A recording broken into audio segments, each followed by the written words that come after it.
parang biyak na yung sa ibabaw. Ang sakit niya.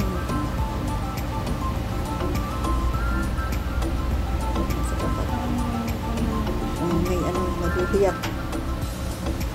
Masakit niya kagabi. Kasi napulog na naman siya ng sapatos.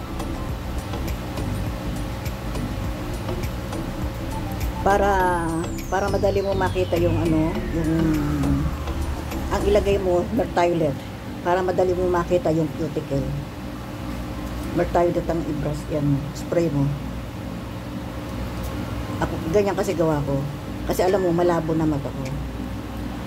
Kung wala salamin hindi ako makakagawa.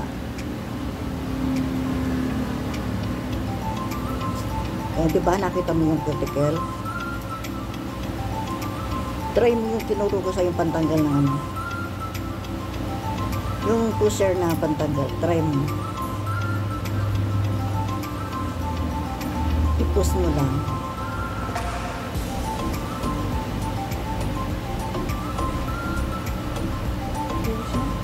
Ha? Yan nga.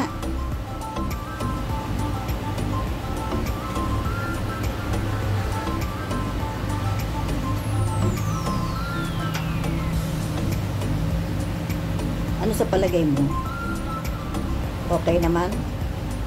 Sa una hindi mo pa maanuhan, pero sige lang, ano mo lang, makagagamayan mo. Okay lang? Saka may siguro siya mo. Sa paa siya. Mas maganda. Kasi mas maraming cuticle sa paa. Yung mga dry skin. Hindi pa sa puno ng kuko.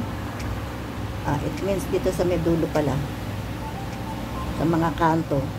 Maraming ano yan. Maraming makapal na dry skin. Sige lang. Pag-aralan mo lang maigi.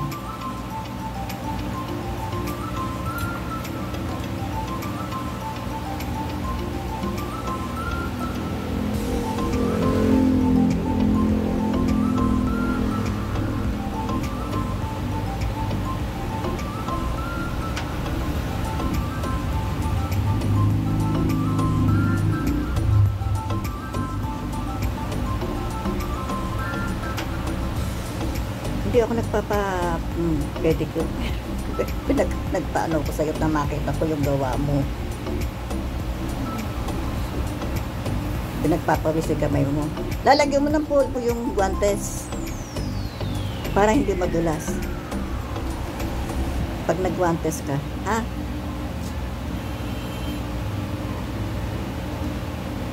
Tapos isusunod natin yung shama ay yung wax.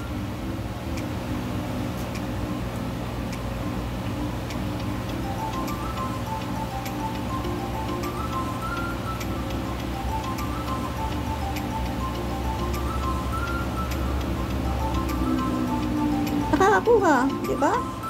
Nakakakuha naman. Wala naman ako maraming ano dyan. Maliit-upis ang aking cuticle dyan.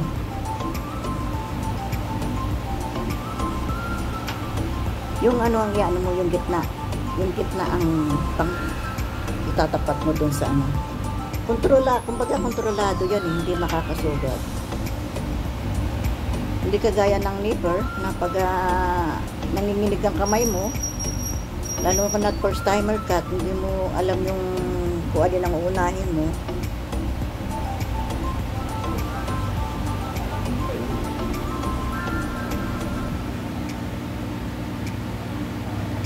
Diba? Nakakatanggal? Sa? O yung may naiwan lang, saka mo siyang ano eh.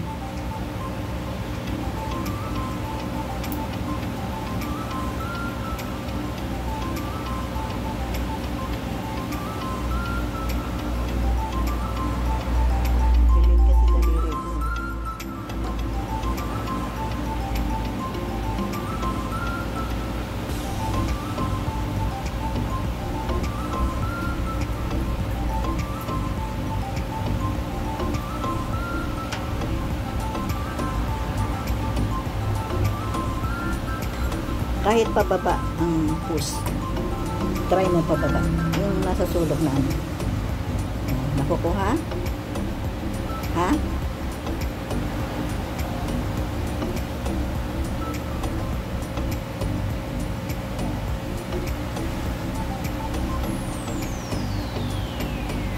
Sa Saudi naman hindi naman, basta importante makita lang nilang malinis yung kanilang kuko.